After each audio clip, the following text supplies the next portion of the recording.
प्रियव्रत सिंह तो 1999 में जनसेवा में आया था।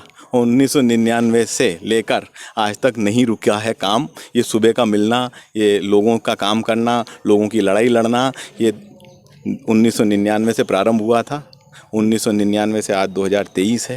पिछले 24 साल से ऐसे का ऐसा ही है। विधायक रहे तब भी, मंत्री रहे तब भी, चुनाव हार गए तब भी। और जो काम ज्ञान सिंह जी गुजर जब जिला पंचायत के सदस्य थे, वो भवन अलग बना हुआ है, उसका उद्घाटन वो जाके कर सकते हैं। मैंने उसको छुआ तक भी नहीं। ना 20-21 में बना हुआ भवन है। 20-21 से वो पेंडिंग चल रहा था, धीरे धीरे करके वो बन के तैयार हुआ। वहाँ पे बाउंड्री वॉल मनरेगा से हमारा पार्टी का कार्यकर्ता है सरपंच, उनने मुझसे उसका उद्घाटन करवाया। और साथ ही एक चबूतरा निर्माण उस चबूतरे के बगल में वहीं पे मैंने 2.5 लाख रुपया विधायक निधि से दिया, उसका भूमि पूजन करवाया। मैंने जिला पंचायत सदस्य के बनाए हुए भवन पे उंगली तक नहीं लगाई। वो उनका बनाया, उनके कार्यकाल में स्वीकृत हुआ था, मुझे कोई दिक्कत नहीं है उससे।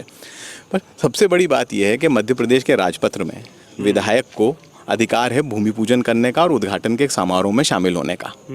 ज्ञान सिंह जी को अगर इस बात से तकलीफ है तो वो शिवराज सिंह जी कल आए थे, उनको एक आवेदन देना था कि उसमें से विधायक खिलचीपुर का नाम उड़ा दो। अपने आप मेरा नाम राजपत्र में कट जाएगा। उनका ये कहना पड़ रहा था कि मेरे काम का उद्घाटन कर दिया है। बिल्कुल नहीं किया है। ज्ञान सिंह जी को बहुत बड़ी गलतफहमी है, अपनी गलतफहमी में सुधार करें, ठीक है। प्रियव्रत सिंह का बाप ने करवाया होगा काम, इस पे कुछ टिप्पणी? हल्की बोली है, नहीं बोलना चाहिए। सार्वजनिक जीवन में इतनी जगह बना के रखनी चाहिए कि विचारधारा की लड़ाई बनी रहे, पर व्यक्तिगत रूप से इतनी हल्के शब्दों का उपयोग नहीं करना चाहिए। ज्ञान सिंह जी के परिवार के जो भी सदस्य मुझसे आज तक मिले, मैंने उनको आदरणीय करके ही बात करी। उनके पिताजी सुजान सिंह जी को मैं बहुत अच्छी तरह से जानता हूँ, उनके भाई नंदराम जी को बहुत अच्छी तरह से जानता हूँ, उनके परिवार के अन्य बालकों को, लड़कों को भी मैं अच्छी तरह से जानता हूँ, जो मेरे से उम्र में बहुत छोटे हैं। इस घटना के बाद करेंगे आदर उनका कि नहीं? मैं तो करता रहूँगा। मेरे परिवार ने ऐसे संस्कार नहीं दिए, मेरे बाप ने मुझे ये संस्कार दिए हैं कि सबका आदर करना। मतलब जातिवाद की राजनीति आप करते ही नहीं है, ऐसा कहने का मतलब है? आप मेरे दाएं बाएं देख लीजिए, आपको हर जाति का व्यक्ति खड़ा मिलेगा यहाँ पे। मेरी इस तरफ पंडित जी खड़े हैं, उधर एक दांगी जी खड़े हैं, इस तरफ इकबाल भाई खड़े हैं, इधर टाक साहब खड़े हैं, इधर सबको साथ में लेकर चलते हैं। सब है मेरे साथ में। मैं कभी भी जातिवाद की राजनीति मैं करूं तो मैं सक्सेसफुल ही नहीं होऊंगा।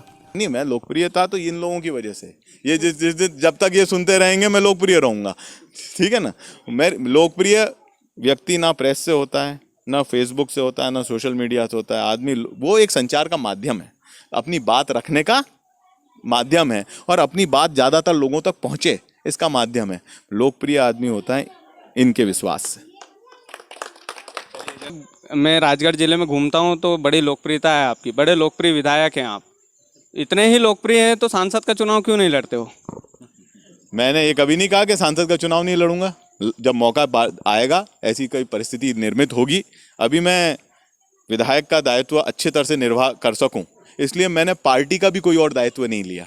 मुझे कुछ पार्टी के दायित्व दिए जा रहे थे, मैंने वो इसलिए नहीं लिए क्योंकि मैं ये समझता हूं कि खिलचीपुर क्षेत्र की जनता मेरी प्राथमिकता होनी चाहिए। और खिलचीपुर में घूमना, यहाँ रहना, मैं चाहता तो मैं दिल्ली का भी पद मुझे मिल जाता।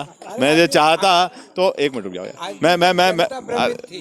मैं चाहता तो मुझे प्रभारी के रूप में भी मुझे माननीय कमलनाथ जी ने, मैं अब वो तो डिस्क्लोज नहीं कहूँगा कौन से ज़िले थे, वो करने के लिए कहा था। मैंने उनसे अनुरोध किया कि अब 1 साल बचा है विधानसभा चुनाव का, मैं चाहता हूँ कि मैं क्षेत्र में ज़्यादा से ज़्यादा समय बिताऊँ।